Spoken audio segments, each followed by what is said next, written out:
যুক্তরাজ্যের স্কানথর্প শহরে greater Sylhet development and welfare council in UK north রিজিয়নের স্কানথর্প শাখার আয়োজনে ও নর্থ লিঙ্কনশায়ার কাউন্সিলের সহযোগিতায় স্বেচ্ছায় পরিষ্কার পরিচ্ছন্নতা অভিযানে অংশগ্রহণ করেন সংগঠনের সকল নেতৃবৃন্দ। বিস্তারিত জানাচ্ছেন আমাদের হাল ও স্কানথর্প প্রতিনিধি জামাল আহমেদ। ক্যামেরায় ছিলেন আব্দুল্লাহ আল আজি।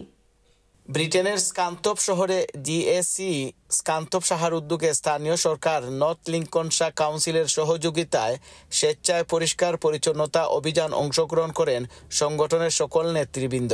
রোববার 12টা থেকে দিনব্যাপী এই পরিষ্কার অভিযানে স্কানথর্প শহরের মেইন সড়ক Frodingham road, Elizabeth street, Buckley street, Tilly street, Pasley street, Smith street সহ বেশ কয়েকটি সড়কের দুপাশের আবর্জনা তুলে পরিষ্কার করা হয়।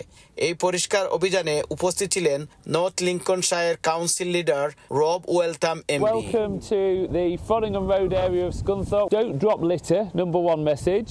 Number two message, we're here, we're going to work with you and make sure we keep the area nice and tidy. We try to make our neighborhood cleaner, greener and happier. I am very happy to be here today for this great event. সামাজিক যে কোনো কাজে আমরা greater Sylhet and development in UK সর্বদা আছি।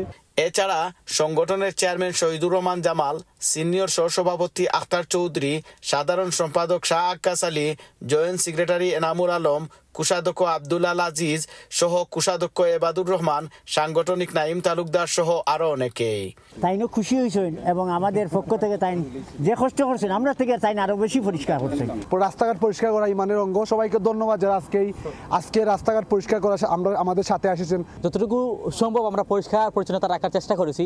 ইনশাআল্লাহ আমরা তাদের নেতৃত্বে আরো এইরকম কাজে জয়েন হওয়ার জন্য, কাজ করার জন্য আমরা তাদের সাথে থাকব। নর্থ লিঙ্কনশায়ার কাউন্সিলকে সাথে নিয়ে এই ক্লিনিং যেন অব্যাহত থাকে মনে করেন এখানের ব্রিটিশ বাংলাদেশিরা। Jamal Ahmed, channel S news, স্কানথর্প।